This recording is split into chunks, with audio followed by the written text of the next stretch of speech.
In this video I'm going to tell you about the African space sector. First of all, the South African Astronomical Observatory in Cape Town is the oldest permanent observatory in the Southern Hemisphere and the oldest continuously existing scientific institution in South Africa. It turned 200 in 2020. This facility conducts research in both astrophysics as well as astronomy. The African aerospace industry is expected to hit $10 billion by 2024, not only in the space sector but also in aviation, contributing $55.8 billion to the African economies. The top 3 countries in the aerospace industry in Africa is currently South Africa with 1.8 billion in industry size, Morocco with 1.1 billion, Tunisia lagging behind with $430 million.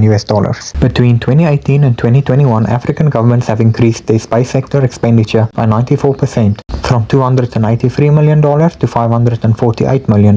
By the end of 2021, 13 African countries will have sent satellites into orbit. South Africa is by far the most active and leading country in the African aerospace sector, with more than 120 local companies, both state-owned and privately owned combined. Since the 1920s, South Africa has been manufacturing and designing airplane parts, UAVs, satellite systems, and the country has even designed and developed entire aircraft. South Africa doesn't only produce domestic products, but also the South African companies are single suppliers for large aerospace companies like Boeing and Airbus, servicing international markets. The launch of domestically built satellites showed the level of technological advances in the country and how higher education research shaped the national economy as well as the skills available within South Africa. Even with all that, South Africa has not yet reached its full potential. More students in South Africa want to enroll into programs that are geared towards the space industry than what can be serviced within the country by the local universities. And all those people will need somewhere to work eventually. The human resource, the human capital of South Africa really speaks to its potential. This is why South Africa hosts the Square Kilometre Array.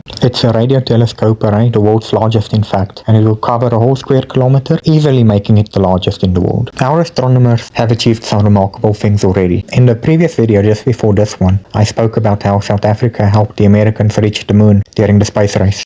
South African astronomers were responsible for among other things, the first measurements of the distance to a star, the first photographic sky survey, and the accurate measurement of the distance to the sun. South African receivers were also the first to download close-up images of Mars from a satellite, specifically the satellite Mariner 4, which I discussed in the other video. Those pictures are also the first close-up pictures taken of another planet. One landmark moment for African space science happened on the 13th of January 2022, when the Cape Peninsula University of Technology, based in Cape Town, launched its third satellite mission into space. This space mission included 3 small satellites that will collect data meant to enhance the security and protection of South African marine resources. They do this by monitoring and identifying foreign vessels within the country's exclusive economic zone. I'm looking at you, China. Unfortunately, West Taiwan has a history. With that said, let's move on. Artemis is Apollo's twin. 60 years ago, South Africa supported Apollo through its Deep Space Station 51. South Africa will once again have a key role in supporting the Artemis program. A ground station will be constructed in Maintjiesfontein. So far, November 2022 has been a busy month for space in Africa.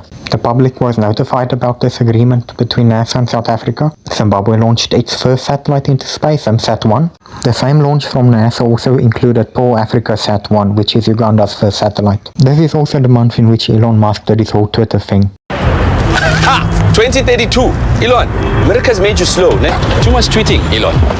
Mars, Africa may be dark, but we're catching up in key areas. Still in November 2022, South Africa has got its first space weather station, one of only 5 in the world. Here's some more information on that. Here, researchers and forecasters can work side by side to decipher how weather events which occur in space can impact humans.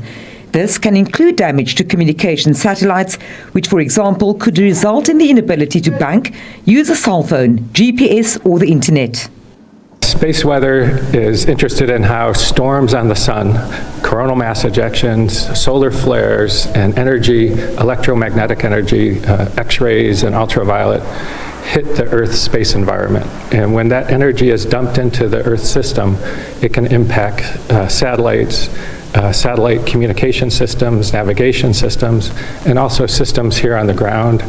And it also impacts airlines for their communication and also the safety of the crew. So airline pilots and crew are considered radiation workers because as they go up to altitude, of 10, 12, 13 kilometers, they actually are exposed to radiation from space. And so monitoring what's going on in the space environment can protect our systems as well as human life. And so South Africa has been appointed as a regional space weather center over Africa. So in these partnerships now, because our flights are global, we need to make sure that the aviation sector can connect through the space weather centers throughout the world. The Department of Science and Innovation says South Africa is in a position to help the United States Space Agency, NASA, and has aviation and weather service partners across the continent and the world. South Africa's space agency is called Sansa, and one of their key focus areas is educating the public. So if you like, their contact details is on screen. You can book a tour and go and see their facilities. Apparently, entrance is free. Sansa's operations fall into 4 program areas: Earth observation, space engineering, space operations, and space science. Thanks for watching this episode of Splash Africa. If you made it all the way to the end, please hit the subscribe button.